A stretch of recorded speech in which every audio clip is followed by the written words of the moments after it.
Andrew, a fascinating collage of photographs from people. Could we start up there? Is that who's that up there? Oh well, that's Willy Brandt. You know, who was the Lord Mayor of Berlin when John Kennedy made his "I am a Berliner" speech, and of course became the Federal Chancellor. A very great and brave man who resisted the Nazis, lost his German citizenship during the Nazi period. Anyway, that's a signed picture which he sent to me, which I'm very proud of, because long since passed on.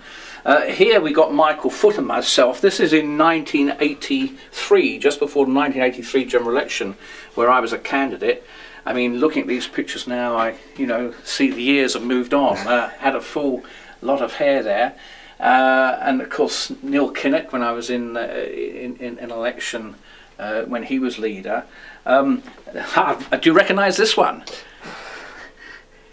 Queen Elizabeth II. That's correct. Yes, I was at a function and literally she passed me by, and so we passed pleasantries. I always remember saying, "Where have you come from?" It was a Commonwealth thing, and I think she thought I was going to say Tasmania, and I said Tilbury, and I always remember she said, "Oh, local."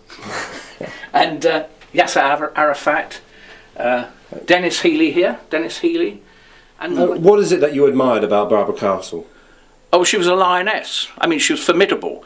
And what I liked so much about her is that even in old age, she took great deal of care in appearing attractive. She took great trouble with her clothes. She was very feminine, but nevertheless formidable. And she stood up against some of the big names, Healey, Callaghan, 1, 2, 3, 4, 5. Let me do it again. Yeah, we've got Healey and Callaghan. Go to about the back. She stood up. So she stood up. Yeah. Well, she stood up against some of the big names. Healey, Callaghan, Crossman, Wilson himself. She was formidable. And I was privileged to spend some time with her, and it was so interesting to talk to her, and she was a great gossip about life in the Harold Wilson government. So I remember that particularly well. So you mentioned her, who she stood up to, and indeed you mentioned everybody who was from her own party, and there we have a photograph of you in Parliament, on the floor. Yes. Is that very much how you see yourself as well, perhaps a part of that tradition? Oh, I would like to think so. I would like to think so. That I think there are too many yes men and people who blur on the political landscape in all the parties in Parliament. And life's too short. If you get elected to Parliament, you've got to make yourself noticed. And of course, sometimes you will basically make a mistake, but you don't make anything if you don't make mistakes. And I intend to be there every day, banging away on things which I believe are right, and to promote the interests of the people of Thurrock. That's my job. But some MPs are never heard, never seen in Parliament, and that's right across the political spectrum. So you mentioned representing the people of Thurrock. The photograph we're just focusing on now. Oh, that's one here. This was the night I was elected. The great late Albert Maynard there, myself, my wife, and local Thurrock supporters.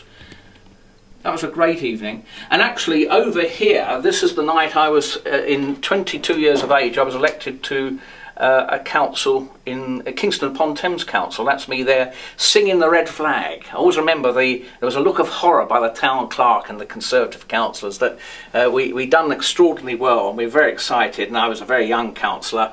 So that was nice. Here, man I greatly admired, Itzhak Rabin. Unfortunately, he was assassinated. Rabin, I think if he had stayed as the Prime Minister of Israel, we might have got a settlement a lot earlier. Harriet Harman, Robin Cook, sadly passed away. John Smith, a good friend of mine.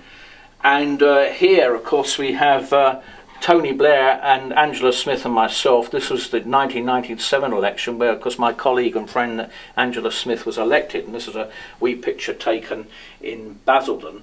And below, I do like the Kennedys, and the Senator Edward Kennedy. I met him in the Congress of the United States, and we had a chat and a picture there, and I greatly admire him. And just below there, Gorbachev. Gorbachev came to London, and I was privileged to be able to meet him. It's a great honour to be a Member of Parliament. You meet some very wonderful and interesting and historic figures. And it's only fitting, as we're looking at past historic figures in politics, Barack Obama inaugurated as president this week. Do you have hopes for Barack Obama? Yes, I'm full of optimism. I mean, I think that the period of Bush was stagnant years, both for the people of the United States but internationally. Even putting aside the Iraq War, there was just lost opportunities at every extent. And of course, one of the great tragedies was that after President Clinton had tried very hard to reach a peace settlement in between Israel and Palestinians, and that went cold for so long under Bush. Now I think Obama, he's first of all unusually radical for the United States political scene. He's a Roosevelt type of figure in terms of trying to stimulate the economy, get through the recession. He'll be a natural partner for the European leaders, including Gordon Brown. And I just think it's a wonderful fresh start. That's quite apart from the historic significance of an African American getting into the White House, which of course is just a wonderful occasion and benchmark of political development for the United States. Putting that aside, I'm full of optimism. I think he's an extraordinarily able man. I haven't met him myself, but I've been privileged to meet his vice president and also some of the key players now in the Congress of the United States who are working with him. Congress will be working with the president in a way which hasn't happened for 8 years.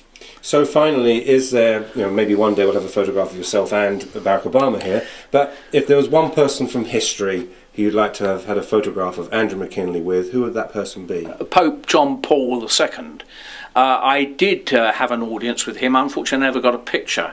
But although theologically I wouldn't necessarily always agreed with the late Holy Father, I think he was a man of extraordinary courage, and his contribution to what were the events of 1989, the collapse of the basically the Warsaw Pact, the Iron Curtain, have not yet been fully understood. But had he not been elected, this Polish Pope, things could and would still be, I think, quite different now in Europe.